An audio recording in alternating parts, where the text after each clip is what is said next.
if I wasn't giving the presentation, I might go over it myself. Alright, so my name is Sam Taggart, and this presentation is on DQMH style testers for the Actor Framework. How many people use the DQMH? Yeah, you guys use the testers?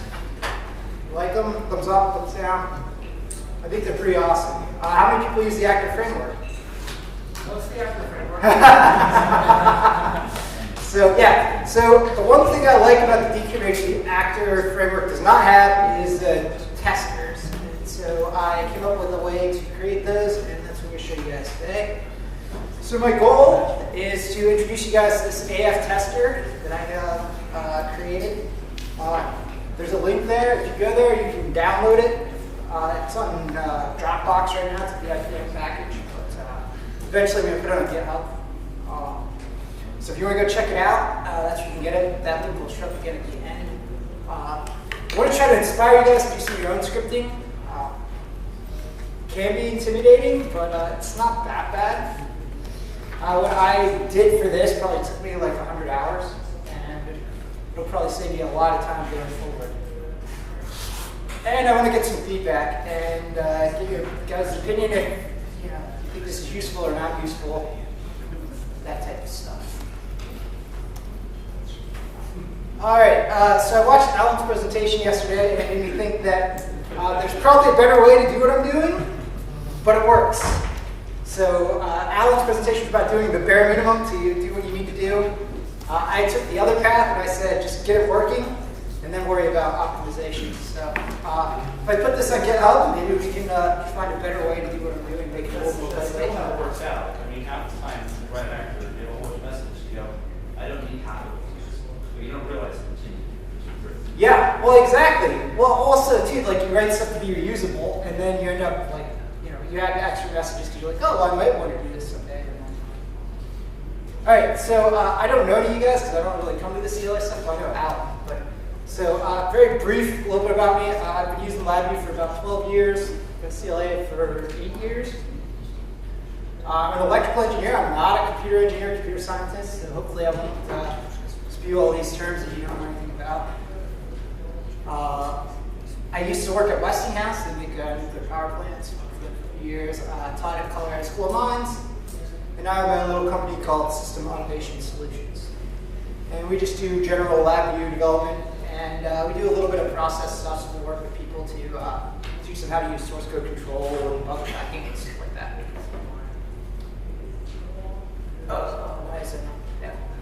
Agenda. So I'm going to talk about probably call it DHS. So where did I come up with the idea for this? I'm going to do a brief demo of the DQMH tester. Since not many people raised their hands, that might be new for some of you guys. We'll talk a little bit about the design process. So talking about thought pattern as I developed all this and the things I was thinking about. Do a demo of the AF tester. And that demo, we can look as deep as you guys want. It just kind of depends on how much time we have. And I need a few minutes at the end just to wrap up.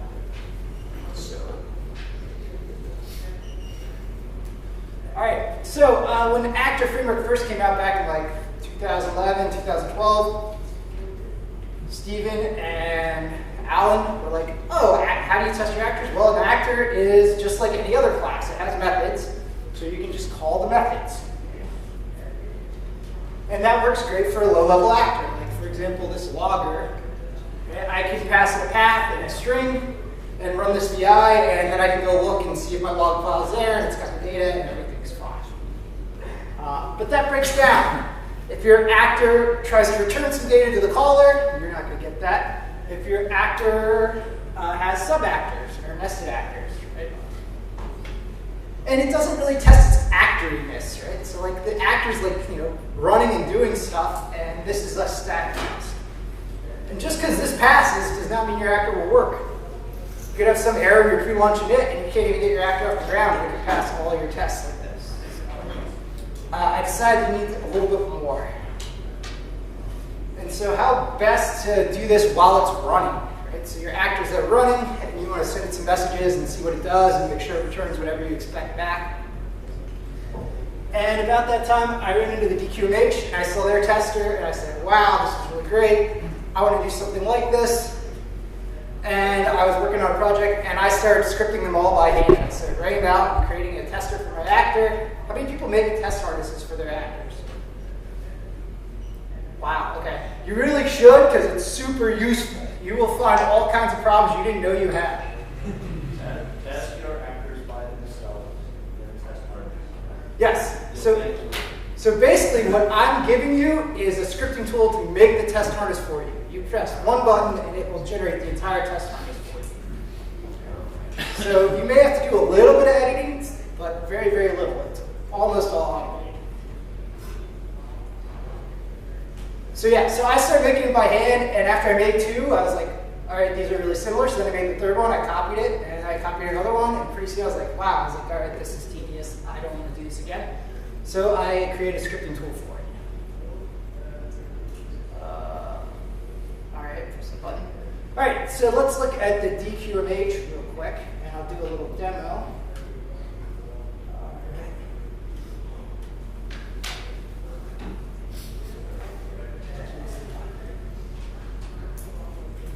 Oh, I did not. Why did that not?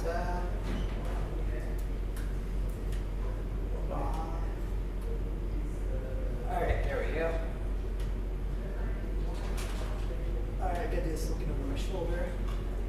So what I did was I created the DQMH demo project, right? And it's got two modules, a singleton and a clonable, and it's got a couple messages called like do something and do something else. Anybody ever played with that? All right, let's see. My computer's being slow. Of course.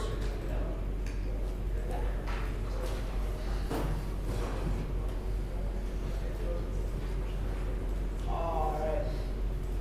So I've got two modules. If you don't know anything about the DQMH, each module is in a library, kind of like your actors end up in a library. And they have a public API here, and everything else is private. So we're going to look at my clonable. So it's got two versions, two flavors. We've got a singleton module where when you try to launch one, it just creates, basically you end up talking to the one that's already running if it's running. And the clonable behaves more like an actor. So every time you click the launch another clonable, it launches a new one. All right. But what I'm interested in is this.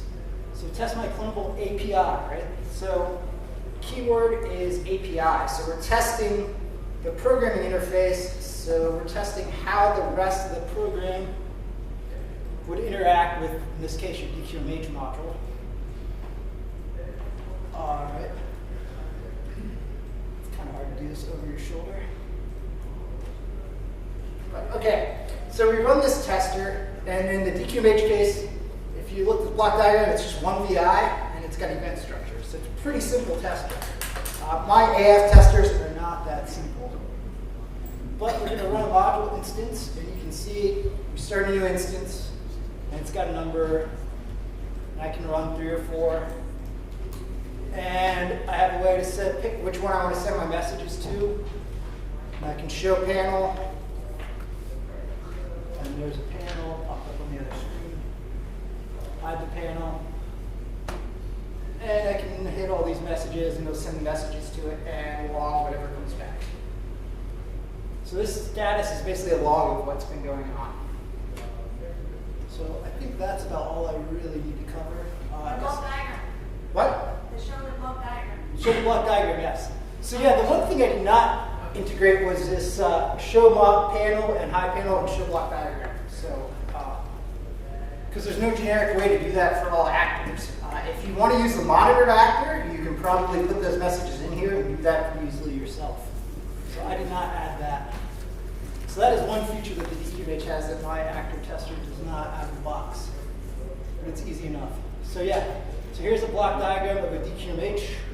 You always have that option, well, you always have the option to show front and back. That too. So yes, I forgot about that. But anyway, the basic idea of the DQMH is you have your data in the shift register, and it goes around, and then it's driven. Right? So down here, whatever you can see is a DQ. And so events come into your module by user events. that are generated, or front panel events, and then it queues something and sends it down here and affects the state. And then events data gets out of your module by firing off user events. And all those user events are wrapped in some boilerplate code via scripting. So I think that's all I have to say about that. Close this. All right. Let's get on to the more interesting stuff.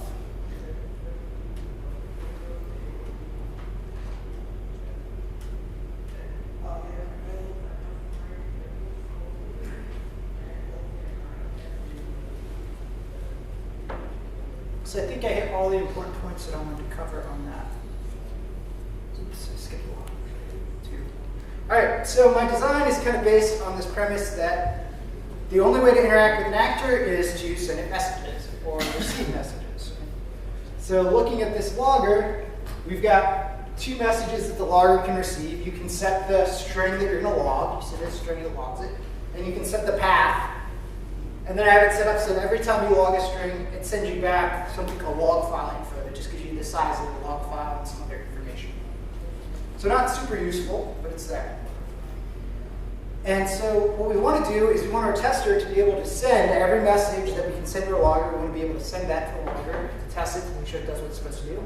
And any data that's coming back via these abstract messages, we want to register for those so that then we can log those as well. So basically what we're doing is this AUT, this is your actor under test. So it's the actor that we want to test. And generally in your program, it's going to have a caller, and the caller may have other nested actors, and your AUT is going to have nested actors potentially. So what we're doing is we're cutting the communication with the caller, and instead of the caller, we're going to call it from our tester. And that really only works if you use abstract messages for caller, which is exactly why you should do that. And that also makes your actor under test very reusable because it doesn't care where it's getting messages from or where it's sending messages to. So if you're not using those, you should learn how to use those. And we'll talk to Alan all about it. The other thing is actors are not singletons, right? So I wanted my tester to be able to launch as many actors as you want. So you can launch 100 at once if you want. You can launch one. And you need a way to pick which one you're communicating with. So I kind of stole this idea of listing all the active actors and then having a drop down to pick which one you want to send your message to. And if you're debugging and you find an issue, you want to be able to retrace your steps, so this log becomes very important. And I actually, online, I added some methods to save that, so you can save it to a file and you can send it to your buddy and say, hey, I encountered this problem, what do you think? And hopefully they can look at it. I even added timestamps, because sometimes with actors, timing makes a big difference. So this slide, you should definitely write this down. If you're into scripting at all these libraries are super useful. They do tons of great stuff, and all you have to do is call them. So, It's hidden gems, the idea back at not. did I? Okay. Oops. Yes, hidden gems. Sorry. Yeah, actually, it has a little jewel on the thing. I screwed that up. But yeah, so the framework providers are basically what you get when you right-click on an actor or message, and it says create new message or rescript message. That's what those are. The LV class library is the one for creating new methods. Edit LV lives, I think that's where I got stuff to copy libraries and rename them and save them all. And quick drop's really useful. And if you can't find anything in the quick drop folder, you can go online and there's a quick drop community that has all kinds of scripting stuff that you can also borrow from. So one thing, if you watch Fabiola's presentation, I'm sure she's going to hit on this. When you're scripting, it's way easier to modify something than it is to create it from scratch. So I definitely want to start with a template. So this is a basic set of steps that I came about for my tester.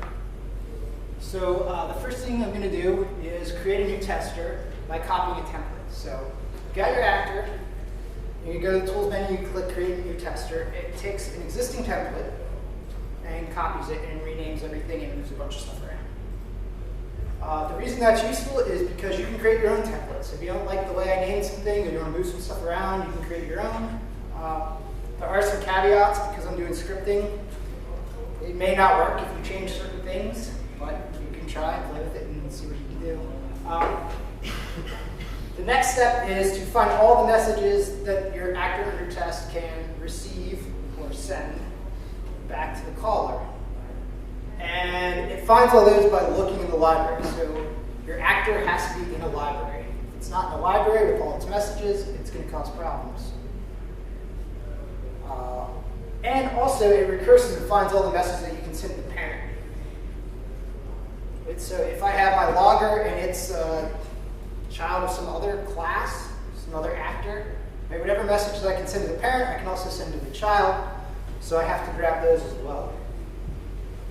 And then step 3, I look at all the messages that go to my actor that I'm testing, and I check to see if they're handled, and I'll tell you why I do that in a minute. And if it's not handled, then I create a message for my tester.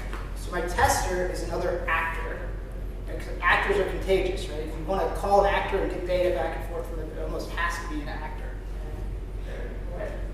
So for all my messages that go into the actor, I create a message for the tester. And my tester, basically, its actor core has a loop in parallel with an event structure. And you press a button and it sends a message to itself to say, hey, forward this message on to the actor that I'm testing. And we'll take a look at that in a minute. And then for all the messages that the actor can send back, so these are abstract messages, I'm going to create a concrete child class of that. And then I'm going to, before my tester launches the actor I'm testing, I'm going to pass it that concrete class. And by default, all those do is just log and says, hey, I received this message. Right? But as we'll see, it has access to all the data that's coming back. So you can easily pass that to your front panel, or you can just use format to string and add that to your log so that you can see what's coming back. Do we have any questions so far? Everybody follow? Maybe not following what I'm trying to do here? Maybe? Any questions? So part of the reason that I check to see if the messages are already handled is if you've got a hierarchy, and say every one of these actors is a UI actor, and you can insert the front panel or the sub panel, you can create a tester for the parent class and set up how you want to handle that message. And then you can use that as your template for the next, for each of the children. And then when it gets here, it'll see that you already handled that message, so it won't touch it. And it also allows me to rescript stuff so that if you create a tester and then you go back and you add some messages to your actor, I just skip the first step. It says, create a new tester by copy because you already have one. And then I just start in right here and find all the messages. So it's really handy. It works out quite well.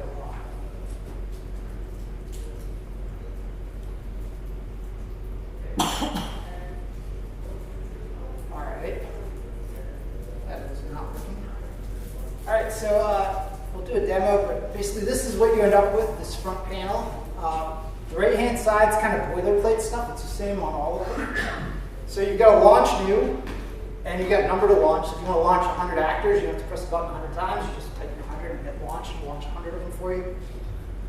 Lists all the active instances, and then you can select which instance you want to send it to, the messages that you're going to send. You can stop the individual instance, and you can send an error to test your error handling code and make sure it does whatever you think it should do.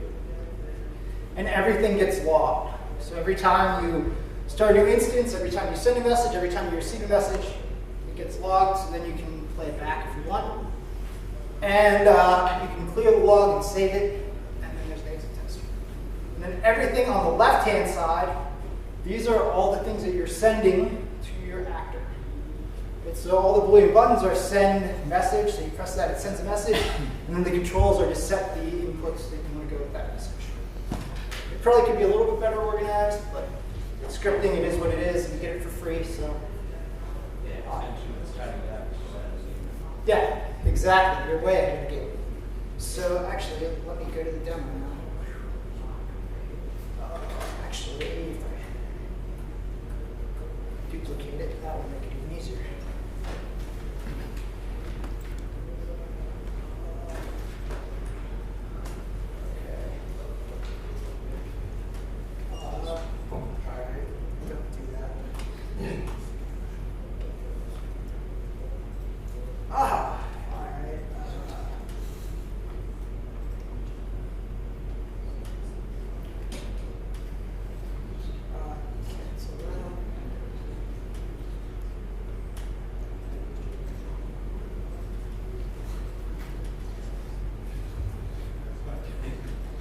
All right, so the meat of my presentation is this demo. So we can go as deep into this demo as you want. I've got plenty of time. I need like 5 minutes at the end to wrap things up. So ask all the questions you want. All right, so I have a logger here. And I have 3 messages. I've got abstract message, it sends data back. And it sends back the size of the file in bytes, the number of entries, and the path. Just some random stuff. And then I've got a log string that logs a string and a write path to set the path. And if we look at the class, that's all the methods it has. The log string basically just appends date time string, writes it to a file, gathers some information, and the actor itself keeps track of the number of entries it wrote to the file. And if you do the file IO stuff, always clear error 43, because if they happen to click cancel, it will abort your actor. So, yeah. Stop spamming the win. Don't forget to do that. All right. So, who wants to guess how much time it would take by hand to create another actor that acted as a caller for that, and create messages for it that sent all those messages, and then create a child of abstract messages to receive that abstract message? That's only 3 messages. I'm willing to bet that takes a good at least half hour, maybe an hour or more. No? Take about 10 minutes. 10 minutes? Okay. Maybe 15 to set abstract. Okay. But then create that whole front panel that you saw too, and Well, log that, everything. okay, that's for a bare minimum that just sends the message back and forth. That doesn't have the extra tool that we have. Okay, all right. So basically, the other point I'm trying to make is this will save you a ton of time. So we get down here. Yeah. So More it's- importantly, even if it takes a couple of minutes and I can go get a cup of coffee, Yeah. I never want to have to write these again, so I'm excited. Yes. No. Oh yeah. No, because it's super repetitive because they all look the same Yeah. and they do the same thing. So Visually scripted. Good it's a job. great tool for scripting. So I have 2 options here: new actor tester, right, which creates a new one, copies the whole template, and then I have rescript actor tester, which just looks and sees if there's new messages that are on hand. So it's not quite as nice as the DQMH. The DQMH, when you create a new message, it automatically updates the tester, but I didn't want to mess with the framework provider stuff, so I thought this was a good compromise. And let me see if I can do something about the resolution. It's kind of driving me crazy. Okay, I don't know if that's any better. Maybe if you keep that and then change the resolution. Duplicate. No. Yes. All right. All right. So yeah. So here's the dialog box, and it'll give you a list of all the actors that don't have testers yet. In this case, it's just the logger. And this template is where you specify what template you want to use. I highly suggest if you modify the template, save it off somewhere else, so that then if you update, you get a new VI package because I found a bug or something, then you don't overwrite it. So that would be a good thing to do. Just a super stupid comment, but like if you're, if you make a next update, like, make dialogues. I don't know why people in LabVIEW now are used to like making dialogues that don't resize. Like you have like maybe at home like this huge monitor, and then if you just put like one splitter at the top, one splitter at the bottom, then that whole list, you can actually you don't even have to scroll and you can fit it to your monitor. Like just as you if you Okay. if No, that's good. I'll add that to my list. I'm sure you're not the only one who thought that. So, yeah. So yeah, and actually probably change that so that you can actually see the good change. But so I'm gonna select my logger and I click OK, and it goes off and does a whole bunch of stuff, and it takes a while, and there's not a lot of feedback. So I added a little pop-up at the very end that says done scripting. So you just kind of wait till it says done scripting, and then it's done. But you can see it's already adding some stuff to the project. So again, what it's doing is following those 5 steps or how many steps I had, where it's creating all the stuff. And it's calling the message maker stuff under the hood to do all that, because I'm not rewriting all that. I would question the judgment. That stuff is left open for a reason. Yeah, it's quite useful, and I actually took some stuff out of there and used some other places too. So No, there's only a couple of things that are password protected because there's some, NI specific stuff. Yeah. Yeah. Everything else is wide open. Yeah, and so I should mention that everything that I did is also wide open because I figure if it's make it useful enough, people are going to want to customize it. And so if I make it closed, nobody will use it because they'll be like, oh, it doesn't do exactly what I want it to do. Like adding clear bars. Yeah, like adding splitter bars. Yes, you can be the first person to contribute on GitHub. Window. I'll do it, man. Be the first person up there. Then next year you can scream at me. I didn't mean for that to sound negative. No, I mean, it's useful feedback. I wrote the note down. And how did I sign? Oh, hey, this is certainly not perfect. It's just my first step, but it works. So that's like, I'm just very happy it works. If you've ever done any scripting, it can be a pain. So I was just glad that I was able to get it to work and do everything I wanted to do. Testers don't have to be awesome.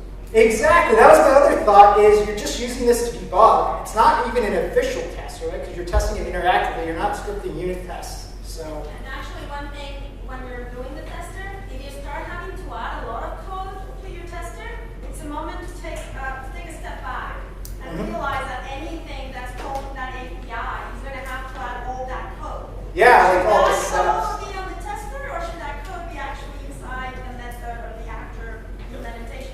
So that's another thing that you get by using the testers. You become the first user of your API. So you can do a bunch to make this a little nicer and prettier, but I'm just going to click on Launch Tester. So the only thing I did was I created my class and I clicked Create Tester. Right? So I'm going to launch this, and I get this, right, which looks a lot like the one we just looked at. And I'm going to select the path for my file, and I'm going to launch a new copy. So I launched a copy of my logger. And I'm going to tell it that's the path I want you to write the file to.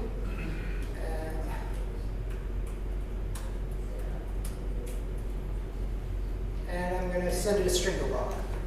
And you can see it sent me back the log file info. So by default, it just tells you it got me the message.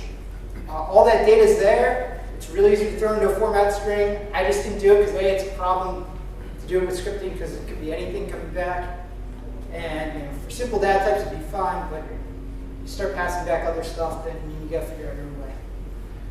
And I can stop it, and everything's great. And if I go here to my file, you'll see that it says hello ECLA Summit 2018. So everything worked. Yes? I didn't notice. Did you get positive confirmation after you stopped? Yes, actually, it does give you back. I exited way too quickly. So it does let you know when it gets the last act. It should. Double check that. So I click launch, right? And I'm just going to send it to every instance. So yeah, I got last act back. All right. So you get last act, and if it returns data, you can do whatever you want with that. Awesome. Anybody have any questions with this much? All right. What does anybody want to see? Because we got time to look at stuff, so tell me what you want to see, and we'll do it. If not, I'll just start randomly picking stuff and we'll look at it. Yes? Something that I think would be useful when looking into this. This is incredibly handy. I like this. I'm going to be using this.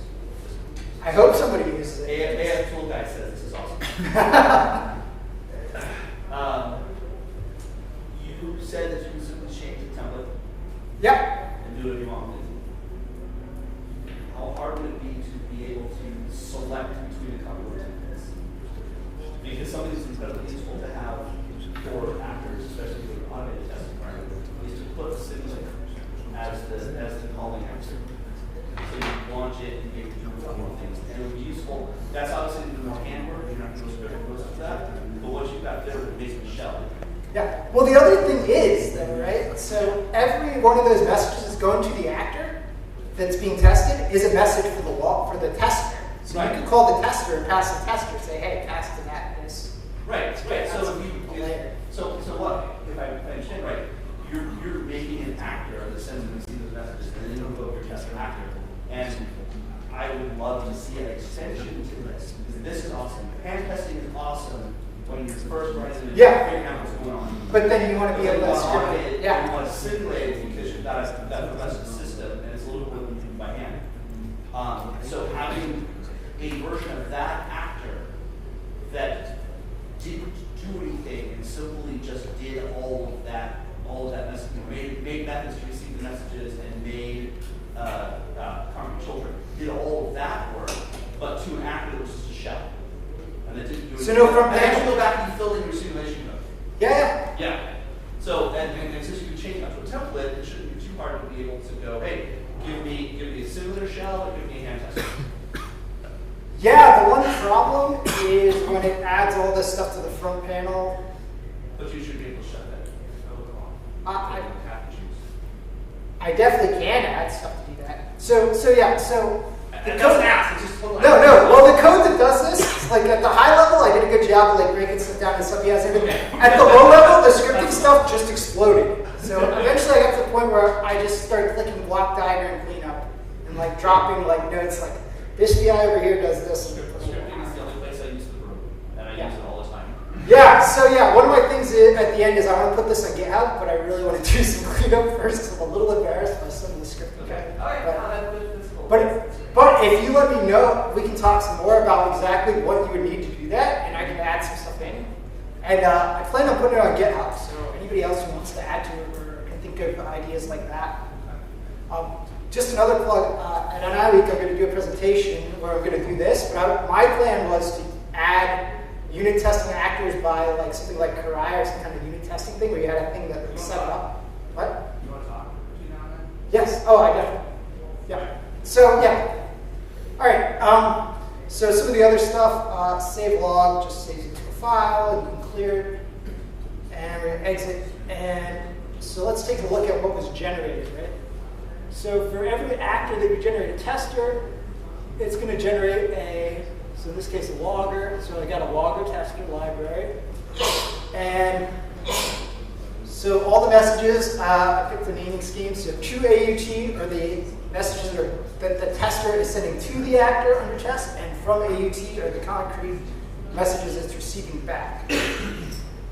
And under your logger tester class, right, you've got folders for each of those. So for example, this from AUT log file info. Right now you can see that it just logs that you received the message. But you can see you have these controls here. It would be very easy to do a formatting to string and add that in there. And then in the little window, it'll display the size of the log file and the moving trees the path to everyone. And if you wanted to pass other data back, then you just have to create another user event and pass that back and you can display it on the front panel or do whatever you want to do. Can you show the actor core tester? Yes, absolutely. So yeah, if you want to see something, just ask, because otherwise I'm just going to randomly start picking stuff to look at.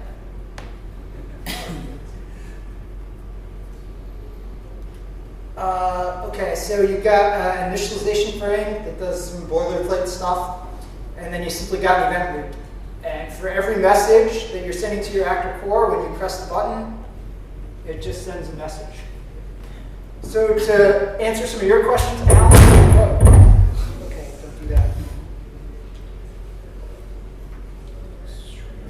So part of the way the scripting code works is I have the stop one already written, and so then I just clone that VI and method on my tester and then add it here. So you could probably turn that off and adding it to the, because that's in a separate VI, so you can easily put a case structure around that and say, okay, for whatever reason for this thing, don't do that. And then you wouldn't have to have the actor core wouldn't even have to be here, just be empty.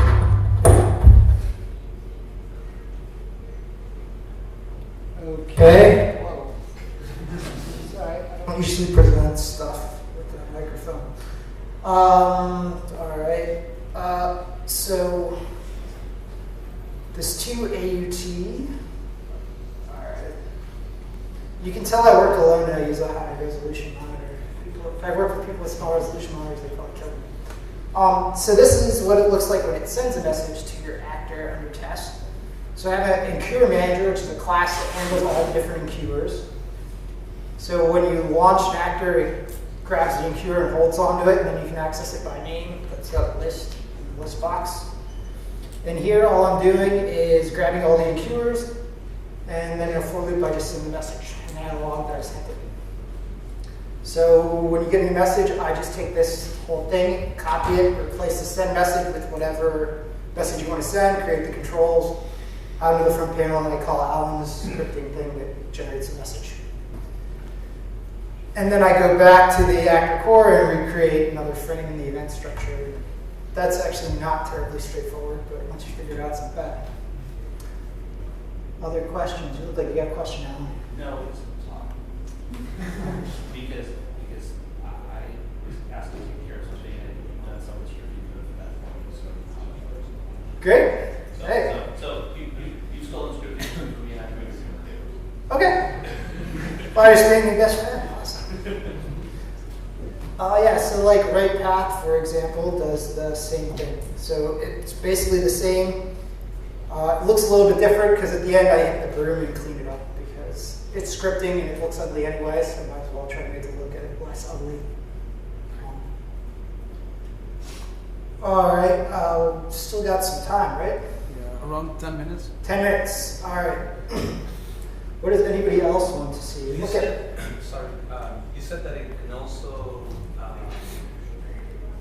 do something with nested actors. So if you have like a main actor and then it's calling two nested actors, like your tester could actually send messages to, well, I guess it would route them through the main. It routes them through the actor you're testing, yeah. Okay. So I mentioned that because if you're just testing the methods, it's almost impossible to test something that would pass a message down and delegate something to a nested actor. Right? Because you can't launch a nested actor unless you're running. Right. If I remember correctly, I didn't try, but I kind of thought that was the paradigm. I'm sorry, I was thinking. Oh, yeah. Well, if I need Could you launch a nested actor if you're not running? If you're an actor? I don't think so. No. Yeah. There's a testing BI on Alex that, to be honest, I have never ever used. That like generates some cues. And, Yeah, some cues and stuff. Yeah, you mentioned at the beginning that you couldn't test a VI and test its actor functionality. That's what that VI allows to do, is because it allows you to inject a cue. But it doesn't set it up as nicely as you got it here. But it's a quick way to do extract a nested and inject a cue into it and test it as available. so this is a better way? This is definitely better. Okay. The other one is definitely faster, and you can use it to set up some smaller tests. It's nice with VI Tester. Yeah. But this is much more complete. Yeah, this is definitely not lightweight by any means. Yeah. I mean, you're creating a whole other actor, and you're like duplicating the number of messages. So, If you look at the palettes and you find the red background VI, and you just scroll through it, what it does is it cheats behind the scenes to create an EQer that normally you don't have access to, and injects it into the actor as if it had gone through watch actor. okay. And in fact, when thinking of it, you might use that VI here to possibly. No, maybe not. You might take a look at it. It might be useful for you in some of these cases. Okay. Yeah. Yeah. So here you can see this is where the scripting adds the concrete message class. I used the quick drop thing there, the insert. That was pretty easy. All I had to do was find that wire and do the insert command and stuck it right in there. Yes. You showed that you can save the log file. Yes.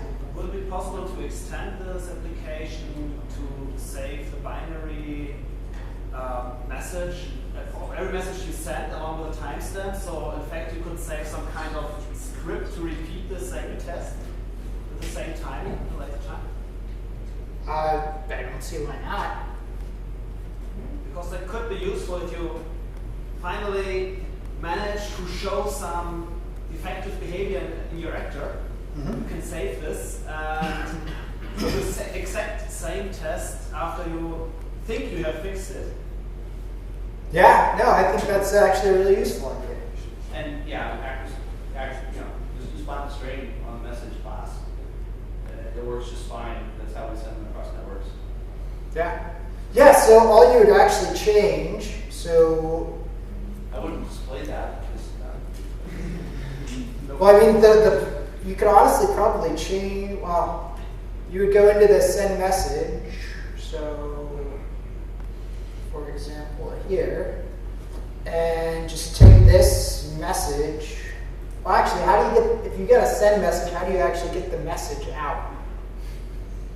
You would have to, you couldn't use the send message, you would have to do something else. So you could do it. This probably wouldn't do it directly.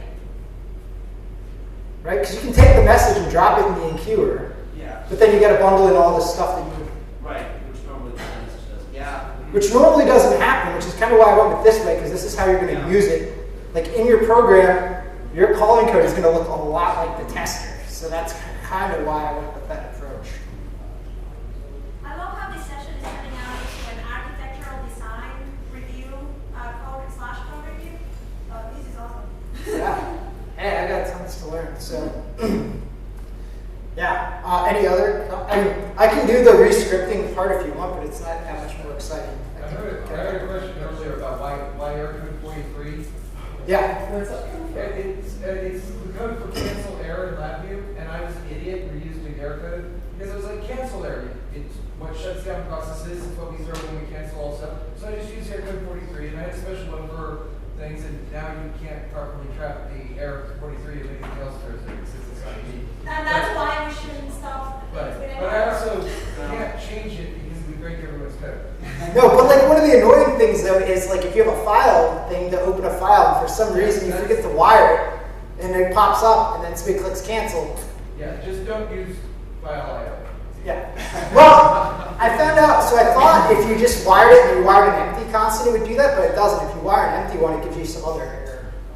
So, yes. Listen to the Actor Framework business, but you see on the generate user event to put the error in it.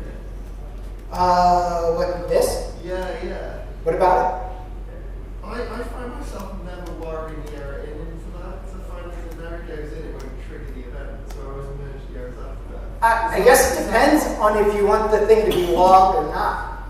So, yeah. In my case, I don't want it to log if the send fails, because I didn't send the message. Oh, I have a question. Maybe Alan will answer this question. If you're sending messages to your caller, do you wire the error out of that or not? Because I've got, what? Depends. See, in general, The collar's always going to be there, so the collar was all due. Because if your collar's not there, you've got a problem. well, I'm thinking then I can run that as a top-level VI. Or I can run it as a nested, or sorry, top-level actor. Well, if you design an actor that you expect it to run either as top level or mid-level somewhere, Yeah. then yeah, you probably would want to wear that. Yeah, so that was my thought. I often, Because the only time it's going to fail is if the queue's bad, and then you're not going to know about it anyway, right? it's all going to go away. Yeah, I don't know. So that's an interesting question. But anybody else have some questions? I think we still got a few minutes. 5 minutes.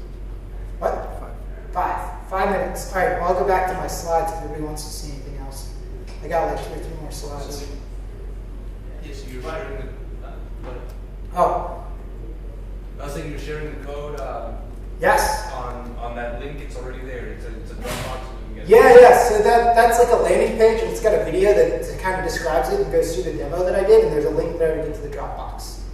And eventually it'll end up on GitHub, but I really want to clean it up first. So yeah, you can see all my dirty laundry before I send it to everybody. Yeah, we can look at, I'll show you where the code is real quick. So everything that's there, if I remember correctly, goes in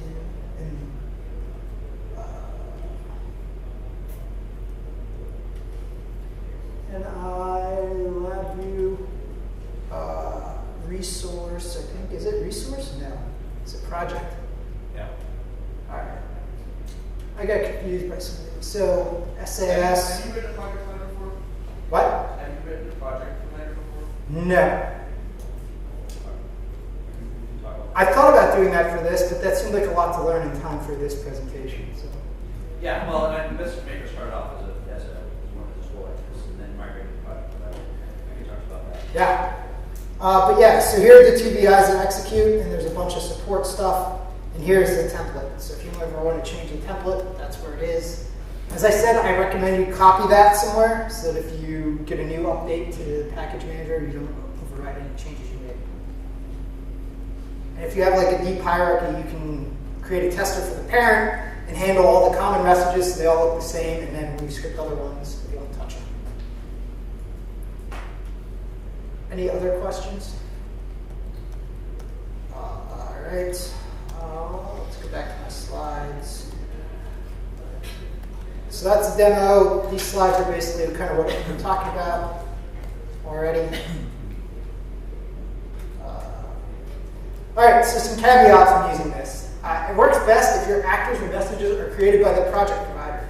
So if you go take the code that you're going to download in the VIPM package and you try to run it on the evaporator cooler demo project, it will fail.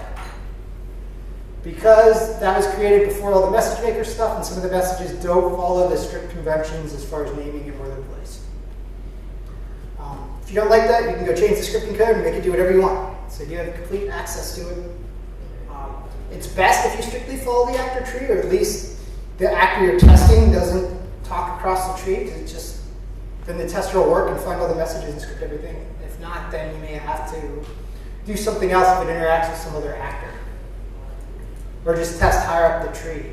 You're looking at me kind of quizzically. I'm just looking at the bullet points. Oh, okay. I want to get the required question.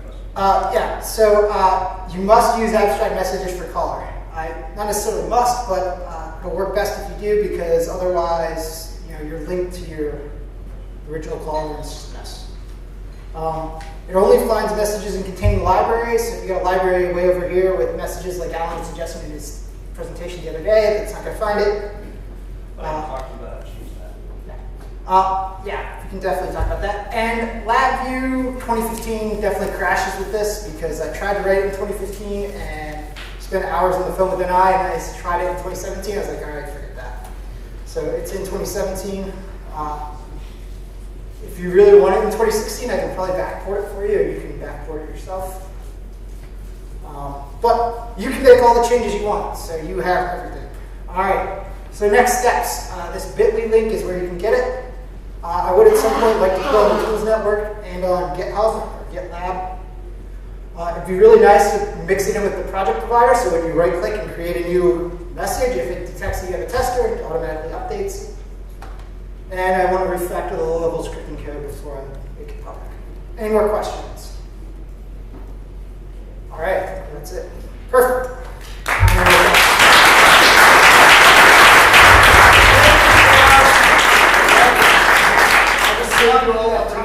you. If you actually use this, it will save you a ton of work. There is no dead.